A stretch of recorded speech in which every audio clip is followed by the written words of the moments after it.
नमस्कार सर्वांना. अभियोग्यता बुद्धिमत्ता चाचणी देण्यासाठीच्या पात्रतेमध्ये बदल करण्यात आला आहे. शिक्षक भरती 2025 साठी ह्या पात्रता ग्राह्य धरण्यात आलेल्या आहेत. तर मित्रांनो, याच्यामध्ये काही बदल प्रस्तावित आहेत. त्याच्याकडे जे अपियर आहेत, शेवटच्या वर्षामध्ये जे विद्यार्थी शिकत आहेत त्यांच्यासाठी खूप महत्वपूर्ण आहेत. GR 2 मे रोजी आलेलाच आहे. त्याच्यानंतर SCRT कडून सुद्धा परिपत्रक काढण्यात आलेलं आहे. तरी सुद्धा अजून एकदा फक्त थोडंसं पाहून घ्या, जेणेकरून कोणतीही गफलत होणार नाही फॉर्म भरण्यामध्ये.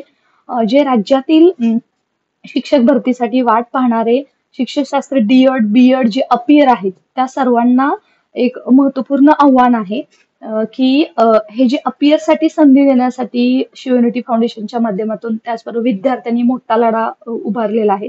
त्यासाठी जास्तीत जास्त लोकांपर्यंत ही अपियरला मिळालेली संधी पोहोचवणं गरजेचं आहे. 10 मे पर्यंत फॉर्मला मुदत जरी असली तरी सुद्धा अजून वाढवून देण्यासाठी शिवयुनिटी फाउंडेशनच्या माध्यमातून आपण प्रयत्न करत आहोत. तरी सुद्धा वाट पाहू नका. 10 मे वेळ भेटेल, मुदत वाढून भेटेल, मग आम्ही फॉर्म भरू. सध्या तुम्हाला कोणतेही कागदपत्र मागत नाहीये. तुम्हाला जस्ट CS करायचं आहे. शैक्षणिक अर्हता असेल, व्यावसायिक अर्हता असेल, नॉन क्रिमिनल असेल, कास्ट सर्टिफिकेट असेल, समांतर आरक्षण घ्यायचं असेल, भूकंपग्रस्त प्रकल्पग्रस्त, त्यासाठी तुम्ही फक्त तिथे यस करायचं आहे. त्याचबरोबर अशा डॉक्युमेंटसाठी अप्लाय करायचं आहे. त्यामुळे फॉर्म भरताना कोणतीही चूक किंवा कोणतीही अपेक्षित नाहीये. त्यामुळे फॉर्म भरताना तुम्ही वाट बघण्याची कोणतीही गरज नाहीये. चला तर मित्रांनो, हे बदल सुद्धा पाहूयात. आणि जे उमेदवार सध्या डॉक्युमेंट काढण्यासाठी वेळ हवा आहे, कमेंट सेक्शन माध्यमातून मी ऍडव्होकेट प्राध्यापक बालुशा मला मेसेजेस करत आहेत की मॅडम मुदतवाढ मिळण्यात यावी. मित्रांनो, मुदतवाढ मिळण्यासाठी आपण तर प्रयत्न करतोय आणि मुदतवाढ मिळेलच, परंतु तुम्ही वाट पाहू नका. सध्या फॉर्म भरण्याची प्रोसेस मात्र सुरू करा. कारण सध्या आपल्याकडे जे काही अपियरला संधी मिळालेली आहे, राज्यात जवळपास प्रत्येक वेगवेगळ्या विद्यालयामध्ये शिकणारे अपियर स्टुडंट भरपूर आहे. त्यामुळे कॉम्पिटिशन सुद्धा वाढणार आहे. आणि फॉर्म भरण्याचं तुम्ही टेन्शन न घेता सध्या अभ्यासाला लागलात तर ते अत्युत्तम होणार आहे. चॅनलवर नवीन असेल तर सबस्क्राईब करा. त्याचबरोबर टेलिग्राम चॅनल सुद्धा जॉईन करा. काही तुमचे प्रश्न असतील तर कमेंट सेक्शन मध्ये विचारायला मात्र विसरू नका. मित्रांनो, आता हे प्रथमतः आपण डिटेलमध्ये पाहूयात की ही जरी संधी मिळाली असली तरी काय कोणकोणते इश्यू फेस करावे लागणार आहेत उमेदवारांना 2025च्या शिक्षक भरतीसाठी. आता आपण पाहतोय की राज्यातील शिक्षक भरतीसाठी जे काही असे व्यावसायिक अर्हतेच्या अभ्यासक्रमाच्या शेवटच्या सत्रातील व शेवटच्या सत्राची अंतिम परीक्षा देणारे उमेदवारही शिक्षक अभियोग्यता बुद्धिमत्तेसाठी पात्र होतील. आता याच्यामध्ये अनुराधा ओक मॅडमनी प्रसिद्धीपत्र काढून हे सुद्धा सर्व गोष्टी सांगितलेल्या आहेत. आणि याचबरोबर ही जी बुद्धिमत्ता चाचणी आहे टॅट 2025 शिक्षक भरतीसाठी 24 मे ते 6 जून या कालावधीमध्ये होणार आहे. यामधून अजून एकदा परीक्षा परिषदेनं पुन्हा एकदा क्लिअर केलेलं आहे की परीक्षा कोणत्याही परिस्थितीमध्ये पुढे ढकलणार नाही. कारण इन बिटवीन बरेच उमेदवार आहेत, ते म्हणत आहेत की MPSCच्या इन बिटवीन परीक्षा आहेत, क्लास 1च्या त्या इन बिटवीन परीक्षा आहेत, स्टाफ सिलेक्शनच्या परीक्षा आहेत, परंतु याच्यामध्ये कोणताही बदल केला नाही. कारण परीक्षा ही बॅच वाईज असते.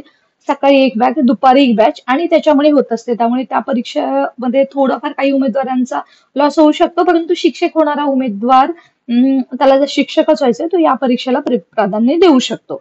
त्याच्यानंतर आता हे मध्ये पाहूयात की त्याच्यामध्ये किमान शैक्षणिक अर्हता त्याच्याबद्दल पुन्हा एकदा क्लॅरिटी दिलेली आहे. परंतु जे काही वास्तव जे काही सांगितलेलं आहे ते पाहणं गरजेचं आहे की शेवटच्या वर्षातील जे उमेदवार आहेत त्यांनी प्राप्त केलेले गुण आहेत ते डायरेक्ट उघड केले जाणार नाहीत. सर्वांच्या माहितीसाठी सांगायचं म्हणजे जेव्हा आपण परीक्षा देतो तेव्हा ऑनलाईन परीक्षा असते टॅट शिक्षक भरतीसाठी, तेव्हा गुण असतात ते डिस्प्ले होतात. परंतु आता त्यांनी सांगितले की कोणतेही गुण डिस्प्ले केले जाणार नाहीत. परीक्षा तुम्ही बटन सबमिट करता तिथे तुम्हाला गुण पाहायला भेटतात. परंतु आता हे जे अपियर मुलं आहेत त्यांच्यासाठी टॅब उपलब्ध होईल आणि त्याच्या संदर्भात माहिती सुद्धा तुम्हाला या चॅनलच्या माध्यमातून देण्यात येईल. सो टेलिग्राम चॅनल जॉईन करा, आपलं व्हॉट्सअप जॉईन करा, या व्हिडिओच्या डिस्क्रिप्शन बॉक्समध्ये लिंक आहे. परंतु हे जे आहे ते उघड केले जाणार नाहीत, कारण त्यासाठी उमेदवारांनी जे काही त्यांचं गुणपत्रक आहे निकाल लागल्यानंतर, आता वेगवेगळ्या व्यावसायिक आता वेगवेगळ्या वेळी सुरू होत आहेत. काही विद्यापीठामध्ये डीएडच्या परीक्षा संपलेल्या आहेत, बीएडच्या अजून प्रलंबित आहेत आणि अगदी एमएडच्या परीक्षा तर जुलैमध्ये सुद्धा होत आहेत. त्यामुळे यांचे निकाल यायला वेळ लागणार आहे.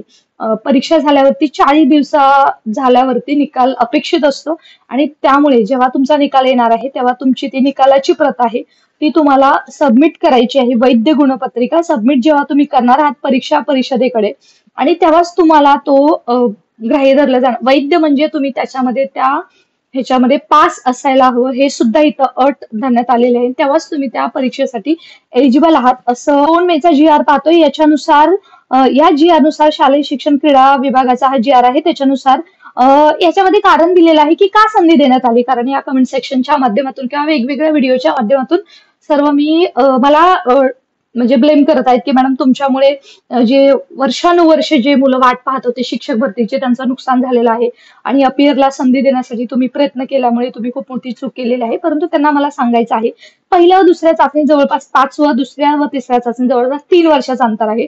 2017 शिक्षक भरती झाली त्याला 8 वर्ष झालेले आहे. 2023-22 शिक्षक भरती झाली त्याला 3 वर्ष उलटून जात आहे. तरी सुद्धा अजून परीक्षा ही संधी चालूच आहे. त्यामुळे विद्यार्थी जरी बीएड करत असतील तरी त्यांच्यावरती नुकसानच होत आहे. त्यामुळे शक्य थोडक्यात काय, परीक्षा परिषद असू दे किंवा शालेय शिक्षण क्रीडा मंत्रालय असू दे किंवा मला असं वाटतं ते हायकोर्ट असू दे, त्या सर्वांना एकच सांगायचं आहे की गुणवत्तेनुसार विद्यार्थ्यांना जेव्हा संधी दिली जात आहे, ज्यांनीही कोणी असेल त्यांनी गुणवत्ता सिद्ध करा आणि या संधीचा लाभ करून घ्या. त्यामुळे या व्हिडिओच्या माध्यमातून, चॅनलच्या माध्यमातून मला जरी बरेच ट्रोल करत असेल की मॅडम हे तुम्ही चुकीचा निर्णय केलेला आहे, बरेच उमेदवार आहेत ते एजबार झालेले आहेत, त्यांना त्याचा लाभ मिळायला हवा होता. परंतु मला सुद्धा असं म्हणायचं आहे की जी पात्रता परिषद आहे त्याच्यानुसार लक्षात घ्या, त्याच्यानुसार की गुणानुसार, त्यांच्या आरक्षणानुसार, मेरिटनुसार, गुणवत्तेनुसार आणि त्याचबरोबर समांतर आरक्षणाच्या याच्या सर्व आणि जागा उपलब्ध जागेनुसार याच्यामुळे होत असल्यामुळे त्यामुळे ह्याच्यामुळे असं कोणाचंच काही नाही की याच्यामुळे यांना. आपण पाहतोय की महाराष्ट्र राज्य परीक्षा परिषदेने सुद्धा हे पुन्हा एकदा क्लिअर केलेलं आहे. जी काही शिक्षण अभियोग्यता बुद्धिमत्ता चाचणी 2025 मध्ये जे काही संधी देण्यात आलेली आहे त्याच्यानुसार त्यांनी सांगितलेलं आहे की दूरदर्शन, आकाशवाणी यांना बातमीद्वारे प्रसिद्धी द्यायची आहे. कारण ऑलरेडी 10 मे शेवटची तारीख आहे. मित्रांनो, काळजी करू नका, तुम्हाला मुदतवाढ मिळणार आहे. परंतु तुम्हाला हे पूर्ण प्रोसेस समजणं गरजेचं आहे, अभ्यास करणं गरजेचं आहे. परीक्षा मात्र पुढे ढकलणार नाही. अंडरलाईन करून ठेवा आणि प्रत्येक गोष्ट खूप महत्वाची आहे. एक एक वर्ड मी जो सांगते ते सुद्धा फार महत्वाचं आहे. त्याच्याकडे दुर्लक्ष करू नका, कारण मेरिट सुद्धा आपल्यासाठी खूपच महत्वाचं आहे. याच्यामध्ये जे हे काही प्रसिद्धी निवेदन दिलेलं आहे त्याच्यामध्ये त्यांनी क्लिअरली मेन्शन केलेलं आहे की जे गुण पडणार आहेत या विद्यार्थ्यांना, व्यावसायिक अर्थ शिकणाऱ्या, बीएड लास्ट सेमिस्टर मध्ये शिकणाऱ्या विद्यार्थ्यांना, की ते गुण लगेच डिस्प्ले केले जाणार नाही जोपर्यंत ते विद्यार्थी परीक्षा उत्तीर्ण झाल्यापासून 1 महिन्याच्या आतमध्ये त्यांना ते आपलं प्रमाणपत्र आहे, वैध प्रमाणपत्र, पासिंग प्रमाणपत्र तुम्हाला परीक्षा परिषदेला सबमिट करायचं आहे. या संदर्भात कसं सबमिट करायचं आहे, ऑनलाईन प्रोसेस आहे की ऑफलाईन आहे, स्टे कनेक्टेड, सबस्क्राईब करून ठेवा, नोटिफिकेशन ऑन करून ठेवा. तुम्हाला वेळोवेळी चॅनलच्या माध्यमातून, आपल्या युट्यूबच्या माध्यमातून माहिती नक्कीच देण्यात येईल. तर आता आपण पाहतो की अशा पद्धतीने हे अनुराधा ओक मॅडम ज्या आयुक्त आहेत महाराष्ट्र राज्य परीक्षा परिषदेचे, त्यांनी हे प्रसिद्धीपत्रक काढलेलं आहे आणि त्याच्यानुसार हे वेगवेगळे आपण ते मेन परिपत्रक जे 2 मेच आहे त्याच्यानुसार सुद्धा पाहतोय. मित्रांनो, अपियर विद्यार्थ्यांना संधी मिळाली असली तरी सुद्धा जे अपियर नाहीयेत किंवा जे ऑलरेडी 7-8 वर्षापासून शिक्षक भरतीची वाट पाहते त्यांच्यावरती हा अन्याय कुठल्याही पद्धतीचा झाला नाहीये. कारण त्यांचा अभ्यास सुद्धा झालेला आहे. जे अपियर विद्यार्थी आहेत ते लास्ट सेम मध्ये आहेत, अजून त्यांच्या काहींच्या परीक्षा चालू आहेत, त्यांना परीक्षेमध्ये पास होणं सुद्धा बंधनकारक आहे, लक्षात ठेवा. अंधाधुंदपणे कोणतीही मागणी केलेली नाहीये, शिवनिटी फाउंडेशनच्या माध्यमातून असेल किंवा त्याचबरोबर अंधाधुंदपणे शालेय शिक्षण विभाग कोणालाही संधी देत नाहीये. त्यांना त्या बीएडला त्यांना ठराविक गुणाने पास सुद्धा व्हायचं आहे. त्यामुळे असंही नाही की त्यांना संधी दिली म्हणजे त्यांचं आता लगेच उद्या ते शिक्षक भरतीमध्ये भरती होणार आहेत. याचबरोबर शिक्षकांचे प्रश्न, शिक्षक भरतीचे प्रश्न, संचमनात अशा बऱ्याच प्रश्नावरती आपण लढत आहोत. मराठी शाळांचं खाजगीकरण, त्याचमुळे वेगवेगळ्या माध्यमातून फेसबुक असेल, इंस्टाग्राम असेल, युट्यूब असेल किंवा या टेलिग्राम असेल, आपलं व्हॉट्सअप चॅनल असेल, या सर्व लिंक या व्हिडिओच्या डिस्क्रिप्शन बॉक्समध्ये दिलेल्या आहे. जॉईन करा जेणेकरून तुम्हाला अपडेट राहता येईल आणि जे अपियर आहेत त्यांच्यापर्यंत हे पोहोचायला हवं, ही प्रामाणिकपणे इच्छा आहे. आणि मला असं वाटतं प्रत्येकाने सध्या अभ्यासाला सायमल्टेनियसली लागायचं आहे. कमीत कमी 4 ते 5 तास अभ्यास जेव्हा तुम्ही रोज कंटिन्युअस ऑनलाईन म्हणजे वेगवेगळ्या माध्यमातून करणार आहात. आणि ही जी शिक्षक भरती आहे ती IBPS पॅटर्न नुसार घेतली जाणार आहे, 2022 सुरू झालेली. आणि त्याच्यामध्ये कोणत्याही एखाद्या विषयाला कोणताही म्हणजे असा प्राधान्यक्रम देण्यात आलेला नाहीये. तर तो जो प्राधान्यक्रम देण्यात आलेला आहे, जो भर देण्यात आलेला आहे, तो मात्र तो असा म्हणजे फक्त शैक्षणिक अभियोग्यता बुद्धिमत्ता याचं नावच आहे, इंटेलिजन्सी ऍप्टिट्यूड त्याच्यातूनच देण्यात आलेलं आहे. त्यामुळे तुम्हाला आयबीपीएस पॅटर्न नुसार ज्या बँकिंगचे एक्झाम होतात जवळपास फक्त मानसशास्त्र आणि अदर जे घटक आहेत त्यातले फक्त मिनिमम 8 ते 10 प्रश्न येतात, बाकीचे जास्त प्रश्न येत नाहीत.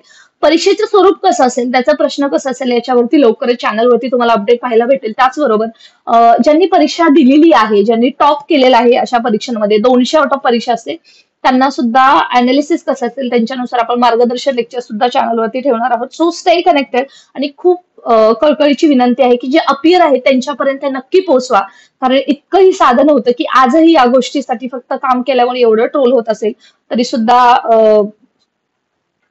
प्रयत्न चांगले आहेत. त्यामुळे कर्म तेरा अच्छा है तो किस्मत तेरी दासी असं आपण कुठं तर म्हटलेलं आहे, त्याच्यामुळे तो विषय नाहीये. तरी सुद्धा जाऊ द्यात, संधी मिळालेला आहे त्याचं सोनं करायला विसरू नका. याच अपेक्षेसह स्टे कनेक्टेड. जय हिंद.